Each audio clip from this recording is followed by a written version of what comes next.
Doctor Asif Nazrul হাটে হাড়ি ভেঙে দিচ্ছে। কত ধানে কত চাল বিএনপি সরকার এবার টের পাবে। একে একে এই ইউনূস সরকারের লোকজন মুখ খুলতে শুরু করেছে। আসিফ নজরুল সাক্ষাৎকার দিয়ে তোলপাড় তৈরি করে দিচ্ছে। বিবিসি বাংলায়, প্রথম আলোতে, এরপরে আবার ফেসবুকে লেখালেখি তো আছে। আসিফ নজরুল রিলেভেন্ট হয়ে উঠছে।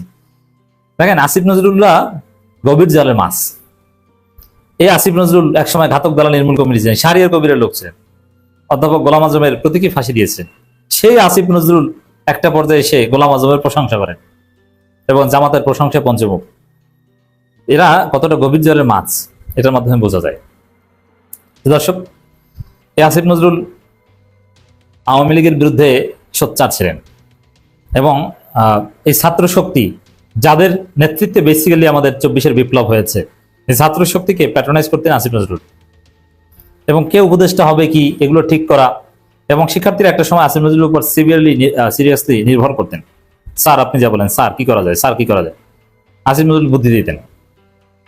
এক পর্যায়ে হাসিনার পতন হলো, আসিফ নজরুল তিনি উপদেষ্টা তো হয়েছেন, এমনকি প্রধান উপদেষ্টা হওয়ার লাইনেও ছিলেন।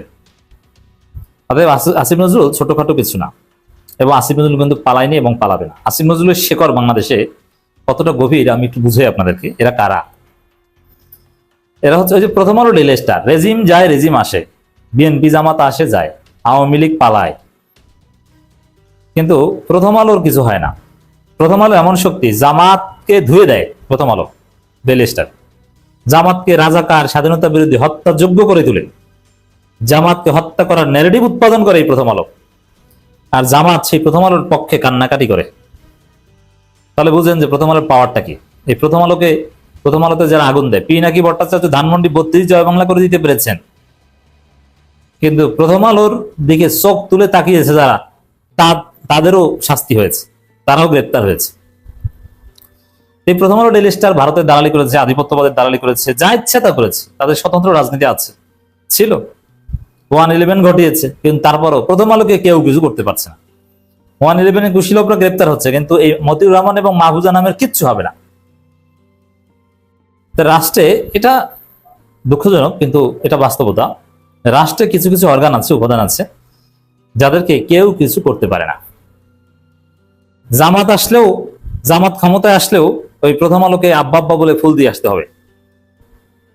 সারা জীবন জামাত শিবিরকে কিভাবে উপস্থাপন করেছে, কতটা নোংরা ভাবে, আর সেই জামাত শিবির প্রথম আলোর প্রতি হুমড়ি খেয়ে পড়ে, স্যার স্যার স্যার স্যার। প্রথম আলো যদি দাওয়াত দেয় জামাতের কাউকে সাক্ষাৎকার নিচ্ছে, খুশিতে কত কত। তো দর্শক, এই প্রথম আলো যেরকম বাংলাদেশে মহান শক্তি, অধরা শক্তি, ঠিক তো আসিফ নজরুল এরকম অধরা শক্তি, ওই একই গ্রুপের লোক। সরকার আসবে যাবে পালাবে। হাসিনা ছিল, এখন নাই, পালিয়েছে। ইউনূস সরকার এসেছিল, ইউনূস নাই। বিএনপি সরকার এসেছে, বিএনপি এক পর্যায়ে থাকবে না, জামাত আসবে, কিন্তু আসিফ নজরুল্লাহ থাকবেন। আসিফ নজরুলদের কিছু হবে না। এই হচ্ছে আসিফ নজরুলের শক্তি।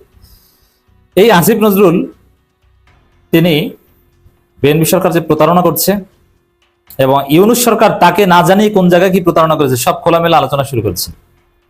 এর মানে সব গোমর ফাঁস করে দিয়ে আসিফ নজরুল ব্যাপকভাবে আলোচিত থাকবেন। দেখবেন যে ইউনূসও এক পর্যায়ে নিষ্ক্রিয়, ইউনূস কোথায় কি, কোন অফিসে, কোন বাড়িতে খুঁজে পাওয়া যাবে না, কিন্তু আসিফ নজরুলকে আপনি সব জায়গায় প্রাসঙ্গিক পাবেন। ফেসবুকে আলোচনায় দেখবেন আসিফ নজরুল, টকশোতে আলোচনার এজেন্ডা আসিফ নজরুল। এরপরে আসিফ নজরুল চাকরিতেও যাবেন, বিশ্ববিদ্যালয়ের শিক্ষকতাও করবেন, সব ঠিকঠাক থাকবে। আসিফ নজরুল সবচেয়ে বেশি আলোচিত হবেন, এটা বলা যায়। আসলেই আসিফ নজরুলদের হাজারো সমালোচনা সত্ত্বেও আসিফ নজরুলরা যা করেছেন, যতটুকু সংস্কার করেছে, পুরো জাতি আসিফ নজরুলদের মিস করবে। আইন অঙ্গনের যতটুকু অগ্রগতি আসিফ নজরুলের সময় বা আসিফ নজরুলের হাত ধরে হয়েছে, পুরো জাতি আসিফ নজরুলকে মিস করবে। এগুলো বলছেন যে আমরা ভালো কাজ করেছিলাম, বিএনপির চাইতে আমরা ভালো ছিলাম, পুরো জাতি যেন আসিফ নজরুলদের মিস করে, সেই কাজ আসিফ নজরুল নিজে করছেন। অথচ অন্যান্য উপদেষ্টা অনেকে পালানোর রাস্তা খুঁজছে, আর আসিফ নজরুল তিনি পুরোপুরি রিলেভেন্ট। এবং বিএনপির গোমর, ওই যে নাহিদ ইসলাম যা বলেছেন, সেই দাবিতে সাড়া দিচ্ছেন মনে হয়। রাজপথে না নামলেও বিএনপির গোমর অ্যাটলিস্ট পাস করছেন। আমরা একের পরে উচ্চবিলাসী আইন করে যাচ্ছিলাম, মানবাধিকার কমিশন, গুম, সুপ্রিম কোর্ট, সচিবালয়, উচ্চ আদালতে বিচারক নিয়োগ, দুদক আইন ছিল এর মধ্যে উল্লেখযোগ্য কয়েকটি। বলেছিলাম এগুলো প্রকৃত সংস্কারমূলক আইন, অথচ প্রকৃত সংস্কারমূলক আইনগুলো বিএনপি বাতিল করছে। আমরা এই আইনগুলো প্রণয়ন করতে অনেক কষ্ট করেছি। আইন মন্ত্রণালয়ের তুখোর মেধাবীদের নিয়ে করা একটি টিম দিন রাত কাজ করেছে। আমরা রিসার্চ করেছি, নিজেরা বসে বসে নিয়মিত আলোচনা করেছি, অন্যদের পরামর্শ নিয়েছি, বারবার ড্রাফট পরিমার্জন করেছি। এছাড়া সরকার ও ভেতরে নানা প্রতিকূলতার সাথেও নিরন্তর লড়াই করেছি। সুপ্রিম কোর্টের সচিবালয় আইন প্রণয়ন করার জন্য আমাকে পদত্যাগের হুমকি পর্যন্ত দিতে হয়েছিল।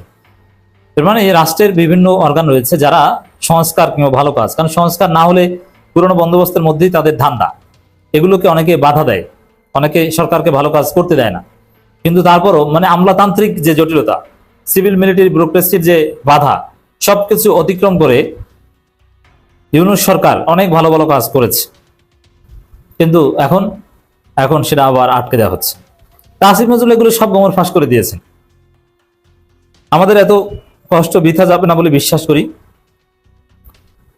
মানুষ বলতে শুরু করেছে এসব সংস্কার, এসব অধ্যাদেশ রাখতে হবে। আমরা মনে হয় না এই আইন থেকে পিছিয়ে পড়া কারো পক্ষে সম্ভব হবে। এখন আমাদের অন্যান্য কয়েকজন উপদেষ্টা ও আইনগত সংস্কারের জন্য কাজ করেছে।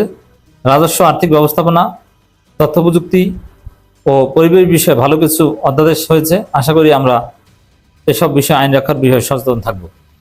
আসিফ নজরুলের এই লেখার একটা তাৎপর্য হচ্ছে যে আসিফ নজরুল কার্যত জনসচেতনতা তৈরি করেছেন বিএনপি সরকারের বিরুদ্ধে, এবং বিএনপির বিরুদ্ধে কার্যত মাঠে নামতে জনগণকে আহ্বান জানিয়েছে। তো দর্শক, আসিফ নজরুল যেখানে মুখ খোলেন সেখানে বিএনপি টের পাবে কত দানে কত চাল, প্রতারণার ফল কতটা কঠিন।